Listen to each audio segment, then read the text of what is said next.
सलामकुम मैं मोहम्मद अख्तर तुसी रहते पे यूट्यूब चैनल ट्रैक्टर चक दा आगाज़ तो बिस्मिल्लाह अंजाम खुदा जाने जितना थोड़ा पीरो भी था तो खैर भी वजदे रहो थोड़ा फिर थोड़े वास्ते कि क्या आ गया 640 2013 मॉडल ग्रीन है तो जल्दी चैनल को करो सब्सक्राइब लाइक शेयर लाजमी कर छोड़ो। ट्रैक्टर देखो ग्रीन मॉडल टोटल जेनवन 14 ने टायर 13 ने इंजन गियर चंगा तले रंग भी 13 की दिखल है सलब स्टार्ट है मैकेनिकल बिल्कुल चंगा है साफ ते सुथरा ट्रैक्टर देते पे तसली ना देखो कंडीशन मुकम्मल 180 मज़ा तो इंशाल्लाह कीमत मुनासिब करवा रहे हैं।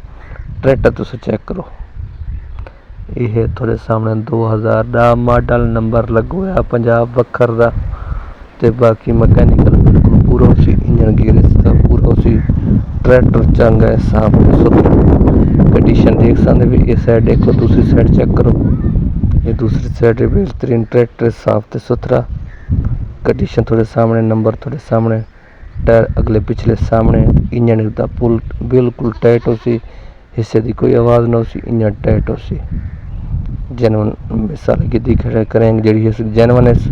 ट्रैक्टर बड़ा साफ ते सुथरा है टोटल जनवन है इंजन गियर से चंगा है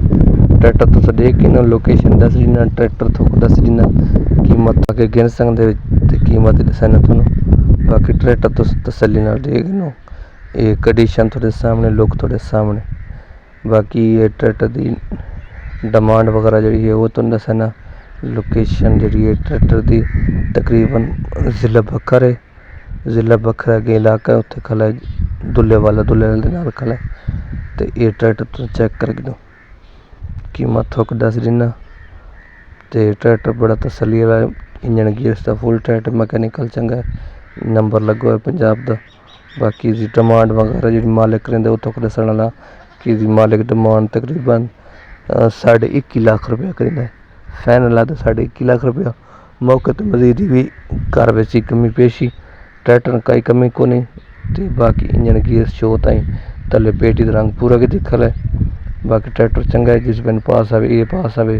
या पिछली वीडियो ट्रैक्टर डिक्स फार सेल है वो चेक करो तसली नाल जिस पेन पास आके गिन सकते इस नंबर पर रबता करे इसी नंबर पर रबता करके आवे सी खुश रहो अल्लाह हाफिज़।